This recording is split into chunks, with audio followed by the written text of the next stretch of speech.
On a warm summer evening in 2008, in a city that never stopped dreaming of football, a revolutionary decision was made. Barcelona parted ways with their experienced manager, Frank Rijkaard, and handed the reins to a young, unproven man, Josep Pep Guardiola. Doubts were loud, critics even louder.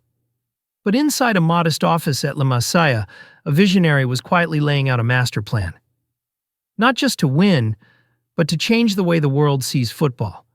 Pep began with extraordinary courage.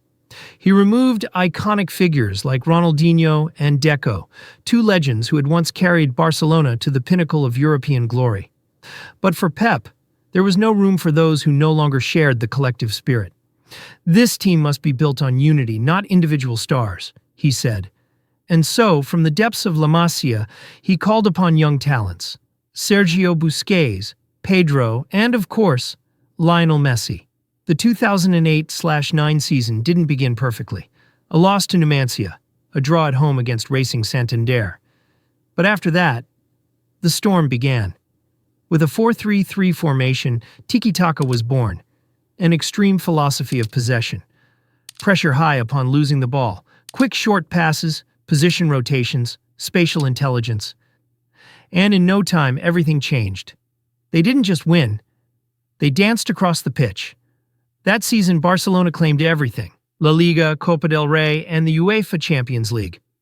The first Spanish team to complete the treble. But for Pep, that was only the beginning.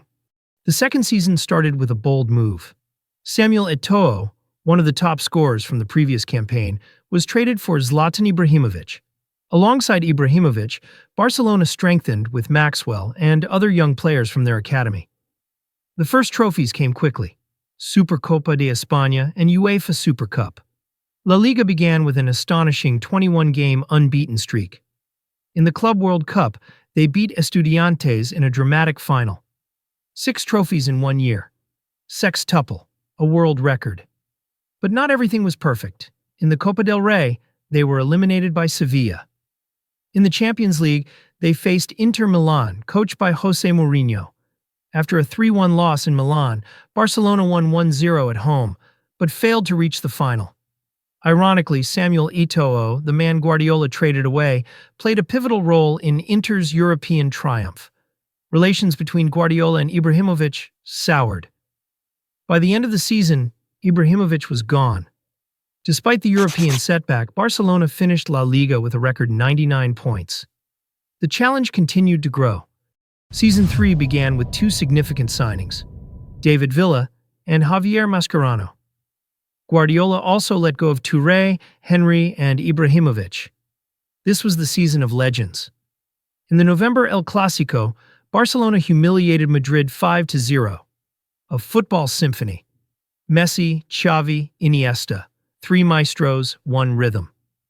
Barcelona reached the Champions League final again, this time in Wembley. They faced Manchester United once more. The final score, 3-1.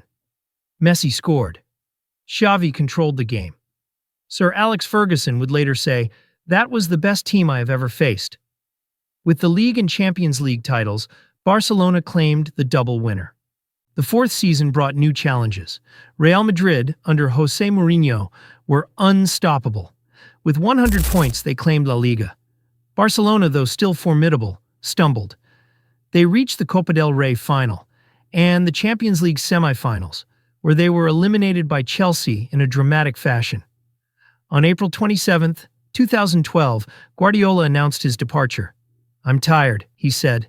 No blame, no regrets, just a feeling that his time had come. Barcelona closed the season with 1 final trophy, Copa del Rey.